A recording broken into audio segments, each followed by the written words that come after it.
What is going on, guys? It's your boy Emo Fisherman, and today I decided I'm going to bring you a special video, and that is an endgame guide to PokeMMO. Now, I know we all love this game, but sometimes once you're done with the 5 main regions, you gotta wonder, what else is there to do in this game? Well, today, I'm gonna show you. Now, first things first, if you haven't completed the National Pokédex, at least all the non-legendaries anyway, and gained access to Mount Silver, and in my opinion, even defeated Red, then you're not truly in the endgame.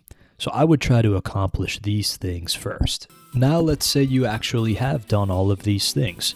Well, the first thing I would consider mentioning is PvP. When you're doing PvP, first and foremost, you want to decide what tier you're going to do, whether it's overused, underused, never used, randoms, doubles. But you're going to want to get really good Pokemon. And you're either going to have to do the work of going out and catching them, or you're going to have to save up and buy them. There's really no way around it. Now, it's very cool that PokeMMO actually has this very unique feature in the game called PvP statistics. So if you click on the PvP section, you can go through and you can look at, based on each tier, what kind of Pokemon people are using and winning with, what natures they have, what abilities, what items they're using, and even what other Pokemon they use in those teams. So this can give you a good idea of what Pokemon you want to use for your PvP team. Another fun thing to do in the endgame of PokeMMO is to go shiny hunting. Now, I'm no expert on shiny hunting, but I do know there's 2 general ways people go about this.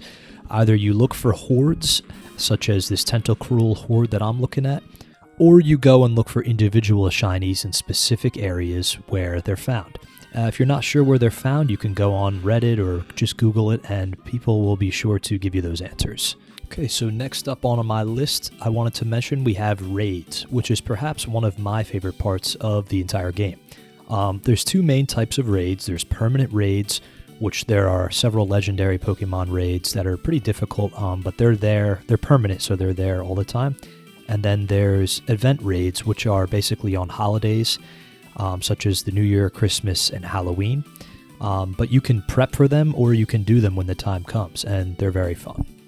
If catching Pokemon is more your thing, there's also swarms. There's 2 types of swarms, regular swarms and alpha swarms.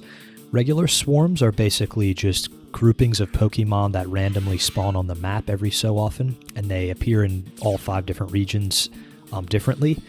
And you can find Pokemon that actually have decent stats. If you want, you can catch all 4 of them. You can catch 1, 2, 3, whatever. And then there's also alpha swarms, which are stronger alpha-type Pokemon. Alphas are just larger, stronger versions of a Pokemon, and they're also more rare.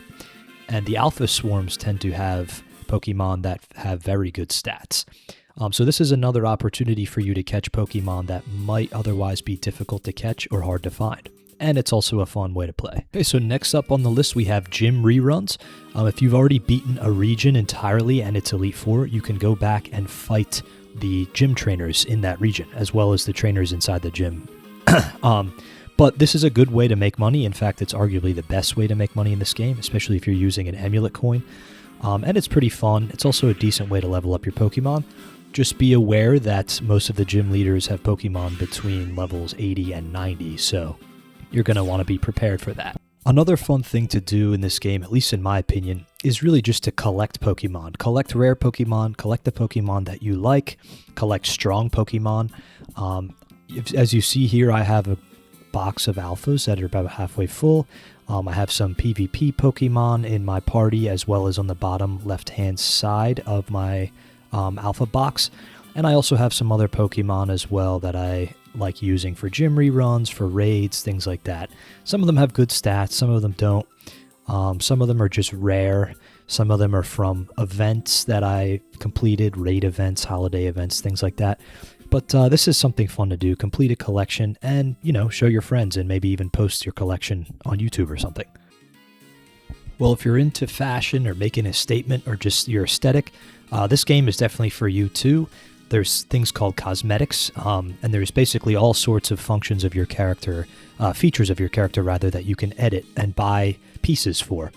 There's back bling, there's gloves, there's hats, there's all sorts of things, and some of them are extremely expensive. So if you want, you can spend your time just saving up a bunch of money and buying this stuff.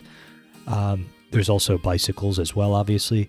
But yeah, so you can really customize your character to your liking, and you can also treat these as investment opportunities if you want. Keep track of the ups and downs of the prices of these things and treat it as an investment. Or like I said, just use it to make yourself look cool. Either way, it's a fun little addition to the game.